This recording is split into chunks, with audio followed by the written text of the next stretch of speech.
このままだと私シンガポールから追放されます。なんぞやってみんなびっくりかもしれないけど、そもそも私は家族の仕事関係でシンガポールに来ています。私はシンガポール人じゃないし、家族の中ではシンガポール人の方はいません。シンガポールで働くとなると就労ビザが必要となるんですね。就労ビザっていうのは EP と S パス2種類があるんですけれども、その就労ビザを取った人、働く人が家庭を持っていたら、結婚相手とお子さんがいたら子供もディペンデントパスっていうまた違うビザをもらいます。それで家族全員シンガポールに住む、駐在とか帰国子女っていうものが生まれるっていうわけなんですけども、私はずっと DP を持っていて外国人の住人として暮らしていました。私が DP 持ってるよっていうのを何回かお話ししたと思います。ここで大きな問題が発生。シンガポールの成人年齢は21歳なんですね。そう、私は今年10月で21歳。つまりディペンデントパスは成人になると無効になってしまいます。要するに21歳になった瞬間、親がここにまだ住んでいようと働いてろうと、子供は子供じゃなくなるのでピーンと国から追い出されます。あと6ヶ月。母国に帰れ、実家に帰れってことなんだけど、私の母国ってどこ？実家ないし、地元はどこって聞かれたらもうシンガポールしかないよね15年ぐらい住んでるので、シンガポール以外帰る場所がないんです。成人になって DP を失うからシンガポール出ていかないといけないっていう人でも、シンガポールに残る方法はいくつかあります。1つ目は永久権 PR を取得すること。2つ目はシンガポールで働いて、私の親みたいに就労ビザをゲットして社会人として住むこと。3つ目はシンガポール人と結婚することあと他にもあるかもしれないけど、この3つですね、大きく思いつくのが。安心してほしいのでもう皆さんに先に言っちゃいます。無事 PR 申請がおりました。イエーイ、間一髪21歳でもまだ住めることになりました。ありがとうございます。ありがとうございます。といっても私は何もしてないんですけどね。申請やってるわけではないし、何か貢献したわけではないし、一人で部屋でヒヤヒヤしてただけですもう毎日祈るのみでやっとおりました。このままだと強制送還される国も分かんないけど強制送還になるところで、それが無事なんとか免れたって感じです。めでたし帰る国がないっていうのは心的にですね、もちろんアメリカに戻っていいんだけど、あんま住んだことないし、やっぱ今この状況でアメリカって誰もが思うでしょう。私もそう思うの。そして4歳からずっと住んできてると、途中で引っ越したけど、そんだけ長くいると一番ただいまがしっくりくる場所なんですね仮にアメリカに行ってそこで生活してたとしても、シンガポールの住民ではなくなるから、入国したい時にそれがまた複雑になるんですね。特にこの状況だと入国の許可が下りないと思う。なんで観光してるのって言われちゃうから。それと何かシンガポールで起こったら、家族に何かがあったらスムーズに帰れないし、とにかく私はシンガポールを手放したくなかったです。こんなパンデミックの中、10月といってもね、ギリギリ10月までいてもやっぱ安心してあちこち飛び回れる状況じゃないから、精神的に本当に安心しました。というのもシンガポールにいる私の幼なじみも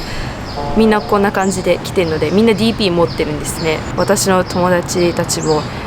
かなり悩んでいて、もう考えるだけで涙が溢れるっていう結構ディープな話をしてたり、もうそれについてしか話してないよね。この頃会うたび、どうしよう、どこ行くの、あと何ヶ月だね、21歳になるの、どうするのって、もう私の動画に出てきたシンガポールにいる友達たちとかもそうなんですけど、いろんな悩み相談をやってきましたみんな同じなんだな。20歳になると立ち向かう DP 所持の学生あるあるなんだなって分かったし、本当にもうね、メンタルがやられんのよ。I've been living here for so long, there's so many memories, I really don't have anywhere to go back to even if I was kicked out of this country. And it's like suddenly you have to leave. Imagine the country telling you to just get out of here. If you feel betrayed, it's like a one-sided breakup. もう3ヶ月前の私だったらもう永遠毎晩考えていて、寝る時もあと何回なんだろうこうやって眠れるのって考えてたから、感動。Yeah, when I found out, I was so ecstatic and I didn't think I'd actually get it. So yeah, obviously I wanted to share with everyone how that went.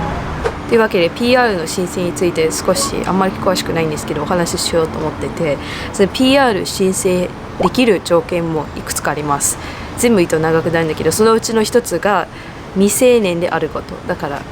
まだギリギリセーフでした。申請が通るまでどれぐらいかかるのか、私の周りの友達もよく話し合う言葉で、期限が一刻と詰まってきている人たちはかなり気になると思います。ただこの時間っていうのは本当に人それぞれなんで、職業、国籍、年齢、あとは年収などで決まるらしいです。政府はこの外国人をシンガポールにキープする価値はあるのか決断をするので、どうやって決めているのは正確に分かんないんですけど、自分の経歴とかですね、あとは今高齢化しているので若い人たちは受かりやすいとどっかの記事で読みました。年々 PR も Working Visa も申請が厳しくなってきてるんですね。なんでだろうと気になって調べてみたら、2013年よりシンガポリアンが優位に就職機会を与えられるよう政府が推奨しているからだそうです。このまま私が PR を持ってなくてずっと DP 持ってても5月以降、今年の5月から働けないんですね。就労ビザがないと。前までインターンシップとか、あとその映像制作会社で CM 作ってたり働いてたんですけど、それもできなくなるんです。だから10月ギリギリまでいたとしてはバイトできないしお仕事もできないから、それはそれで大変そう。 PR を取得するとどう変わるのか、その追い出されない以外に何が変わるのかっていうと、働きやすくなるのと、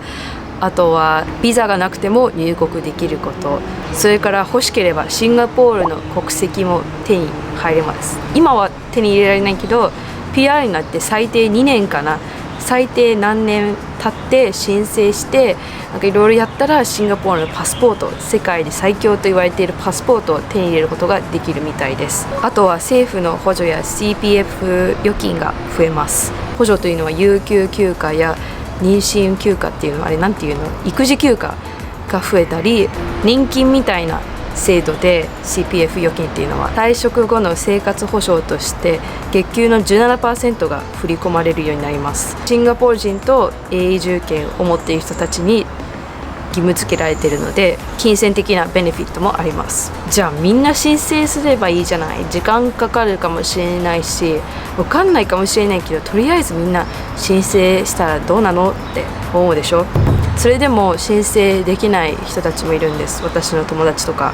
できないというかやりたくない。なぜかというと PR を取得した子、第2世代の子たちが男の子だったら兵役の対象になるからです。そう、シンガポールの兵役制度は18歳から約2年間 NS があるんですね。私は女子だから大丈夫だけど、男の子の友達、男友達とか兄弟がいる友達は PR 申請やって受かっちゃったら兵役に入るんで、兵役に入りたくない PR 申請しないっていう人が多いです。私が前インタビューした兵役を終えた友達はインドネシア人だったんですけど、その子は PR 持っているから外国人でもシンガポールの兵役に入ってました。あと永住権には5年っていう更新制度があるみたいです。永久に持てるわけじゃないんで5年ごとに更新したり、あとは出国するときは申請を出さないといけないらしいです。その申請っていうのは入国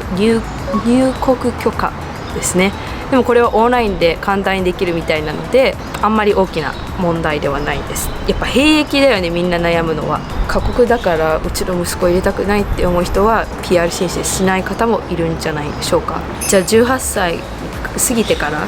20何歳になった時に PR 申請すればいいじゃないと思うかもしれないけど、第2世代が PR もらえるのは未成年までなので、未成年で PR 欲しければ兵役、 PR 申請しなければ21歳になる前に出てく、どっちかの選択肢になります。男の子だったらもう大変、どっちの選択肢も想像できない、私だったら。そんなこんなで無事なんとかここでまだ滞在できる、生息できるわけなんですけども、ちょっと難しかったかなお話。私もそんなに詳しくないんで基本的にこういうステップがあるので、全てにおいて言えることはシンガポール側も厳しくなったってことです。本当にありがたい。私は何もしてないんだけど、申請してくれた家族と許可を出してくれた政府、この国に感謝です。